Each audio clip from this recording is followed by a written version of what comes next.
Thoubal Collegeki Hufumathoi Suba Foundation Day Loinana Taragamathoi Suba Award Yenthokpagi Thouram ngasi College ASIGI Multipurpose Hall da Pangthokkhre Thoubal College Teachers Association TCTA na sinduna Pangthokkhre Thouram aduda College ASIGI Principal Professor M Bina TCTA gi President S Iboyai amadi English Department gi Head Associate Professor Dr K Tesrani na maru oiba mithunglen sing oina sakyakhe Thouram aduda tongan ba miyoi singna katpa manasing Manipuri University na lauba BA PSC exam 2024 amadi quiz competition 2024 da makok matang tarak laba mahairoi singda khusinakhibaga loinana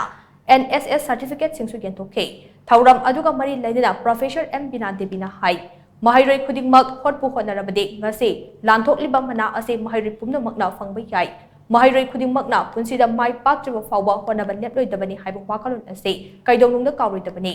NEP 2020 chatnarabanina school kabagi chang ase chada hufutara manga sudrabade examination thaba yadaba khakta natana laingaki scheme sing haibade scholarship na chingba amata khudong chaba fangba yade haibase wakhalda thamgadabani haikhe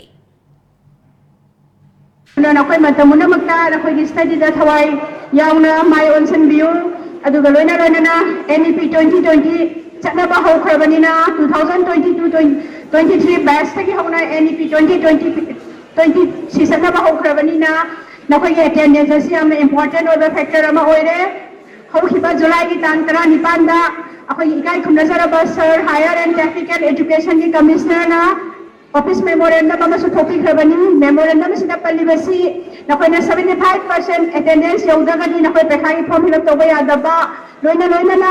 makhan kaya gi government of India amasung government Manipur na satra singda piba scholarship singda su nakoi 75% की attendance यौद्रगदी principal ना नकोई की scholarship की form को forward तौदबा हाइबा office memorandum standing memorandum अमसु लेखरबनी